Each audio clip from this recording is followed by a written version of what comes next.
बच्चे आप जो बोलते हैं करते हैं वही सीखते हैं। अब कई बार आपने देखा होगा कुछ कुछ के बच्चे जो बहुत जिद करते हैं और जिद में बहुत रोते हैं, लेकिन कुछ है जो नहीं करते। क्यों? ऐसा क्यों? इसका उदाहरण मैं देती हूँ। अब कई बार मान शुरू में बच्चे जिद करते हैं, आप बाहर जाते हैं, 2-3 मित्र एक साथ गए हैं, बच्चे भी गए हैं, किसी के बच्चे ने कोई जिद की तो दूसरे वाले ने कहा कि भाई मत दिलाना, ये अच्छी चीज नहीं है। सभी अच्छाई के लिए कहते कि भाई मत दिलाना, ये अच्छी चीज नहीं है। तो उसकी माता क्या कहे या पिता क्या कहे, अब नहीं दिलाएंगे तो वो रोने लग जाएगा।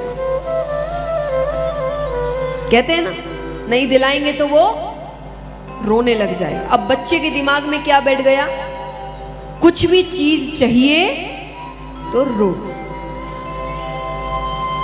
ऐसा नहीं कि वो बच्चा शैतान है कि भाई वो दिमाग से खेल रहा है, वो छोटा सा बच्चा है, उसको सही गलत नहीं पता। उसके सामने गलत भी अगर कोई अच्छा इंसान जिसे वो प्रेम करता है वो गलत करेगा तो उसके लिए वो काम सही है, वो भी उसे करेगा। आपने कह दिया कि वो रोने लग जाएगा तो वो समझ गया कि मुझे मेरा कोई भी काम करवाना है उसके लिए रोना पड़ेगा। आप जो करते हैं, जो बोलते हैं, उस उम्र में वो बच्चे के दिमाग में बैठ जाता है। इसीलिए उसी वक्त कहा जाता है कि उन्हें भगवान के बारे में बताइए, अच्छी बातें बताएं, अच्छे संस्कार दें। 1-2 चीज नहीं दिलाओगे तो वो रोएगा। कितनी देर रोएगा बताइए? कितनी देर? एक बच्चे को अगर आपने उसकी मन की चीज नहीं दिलाई जो उसके लिए अच्छी नहीं है तो वो कितनी देर रोएगा? कितनी देर बताइए?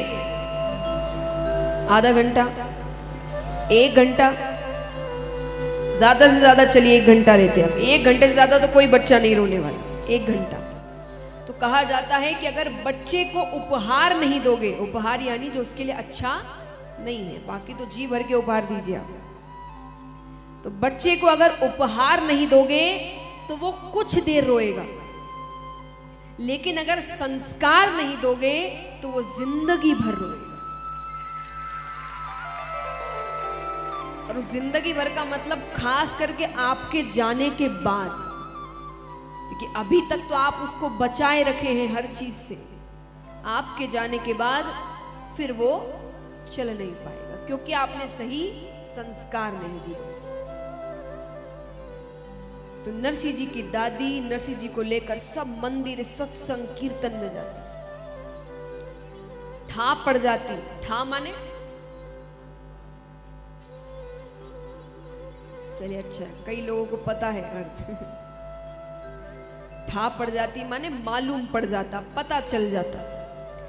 तो ठा पड़ जाती कि कोई महाराज आए हुए हैं, कोई संत आए हुए गांव में, तो तुरंत अपने पोते को लेकर जाती और बस एक ही बात, महाराज पोता ने ठीक करो, इसको बोल तो करो, कैसे भी करो, इसको आशीर्वाद दो।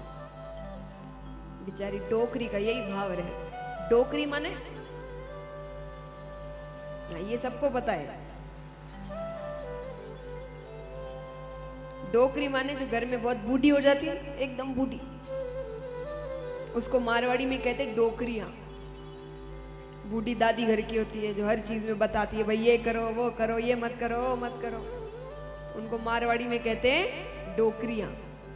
तो नरसिंह जी की दादी डोकरी थी, एकदम बूढ़ी। अब नरसिंह जी का एक बड़ा भाई भी था, उस बड़े भाई की बहू माने नरसिंह जी की भाभी, उनका स्वभाव तो आपको क्या बताऊं महाराज। क्रोध में आ जाए तो इतनी खारी इतनी खारी इतनी खारी, जैसे कोई खारो कांच रोकेड़ो, एकदम खारी। रीस को तो, क्रोध को तो यहां बैठा कर रखती कि कोई भी क्योंकि ऐसे सबका क्रोध दिमाग में होता है। वही बात सुनी, बुरी लगी, दिमाग में गुस्सा आया, तब तक वो जीभ पर आता है, पर उसके बाद इतना समय नहीं था। वो अपने क्रोध को यही नाक पर ही बैठा कर रखती कि कोई भी अटपटी बात हुई, जट रीस फिसलू जीभ माते आती और जो मन में आता क्या। और दिन भर नरसिंह जी को तंग करती कि ये गूंगा कहां से आ गया या बेरे कहां से आ गया, इसकी सेवा करो बैठकर। पर नरसिंह जी की दादी कैसे तैसे निभा रही थी। दादी के मन में तो एक ही बात कि मैं बैठी हूं, जब तक मेरा पोता बोलने लग जाए तो मैं सुख से मरूं। अब एक बार शिवरात्रि का दिन था। शिवरात्रि का दिन डोकरी के मन में आई कि आप जल्दी जल्दी चला मंदिर, चला महादेव जी के जल चढ़ाऊं, क्योंकि फिर बाद में भीड़ बहुत हो जावे। और भीड़ में कोई तो महादेव जी के जल चढ़ावे, कोई सामने वाले माथे पे ही जल चढ़ा दे,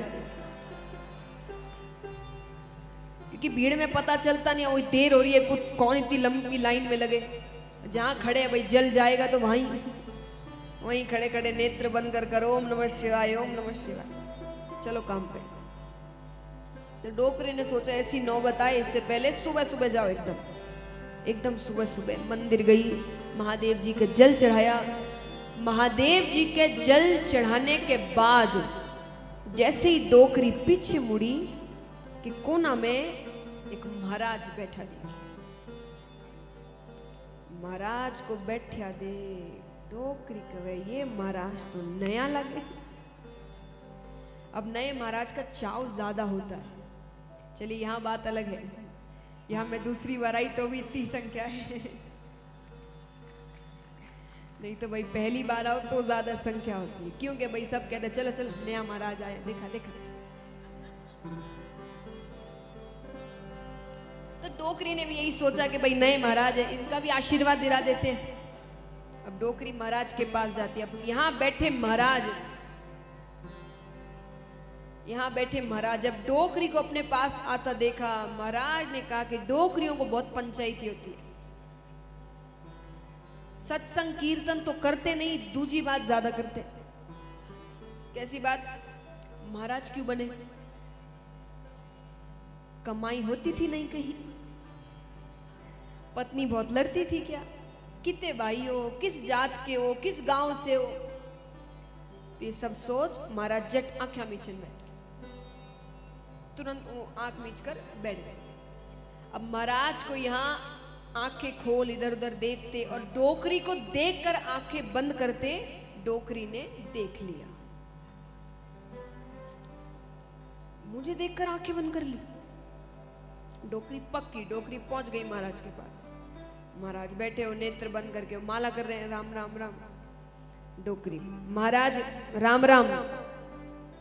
महाराज तो बोल ही नहीं। महाराज जय श्री कृष्णा। महाराज तो ही नहीं बोले। महाराज जय महादेवरी। महाराज तो ठसके ही नहीं, कुछ आवाज नहीं। डोकरी ने कहा कि महाराज है किस धर्म के? राम राम भी नहीं बोले, जय श्री कृष्णा भी नहीं बोले, महादेव हरिओम महाराज हरिओम। महाराज तो बोले ही, पर डोकरी पक्की, वो पीछे नहीं हटे। डोकरी, महाराज ओ महाराज, ओ बाप जी, महाराज ओ महाराज, ओ बाप जी, अरे महाराज करे, महाराज महाराज करे, राम राम करूं, माला करूं। डोकरी तो एक कल डुबकी, पीछे ही पड़ गई एकदम। महाराज ओ महाराज, महाराज हो महाराज हो, महाराज महाराज हो, महाराज महाराज हो, ओ महाराज महाराज हो, अरे महाराज कहो रे। महाराज ने कहा कि अगर मैंने आंखें नहीं खोली तो मैं ही मारो मंत्र भूल, महाराज हो महाराज, महाराज हो महाराज करन। महाराज को आंखें खोलनी पड़ी। महाराज आंखें खोलते, बोल भाई कहीं काम है? डोकरी कहती महाराज मैं कोई आपके दंड कमंड को लेकर भाग थोड़ी रही थी, आपको परेशान थोड़ी कर रही थी, आपके हृदय में कोई। महाराज कहे दंड कमंडल लेकर तो नहीं परेशान करती, मेरे जीव को तो परेशान कर दिया तूने। महाराज महाराज करन, काम क्या है? डोकरी कहती मुझे कोई काम नहीं है, मेरा तो ये पोता है, ना बोल सकता है ना सुन सकता है, इसको आशीर्वाद दो। महाराज के काहे पोता, इधर लेकर आओ।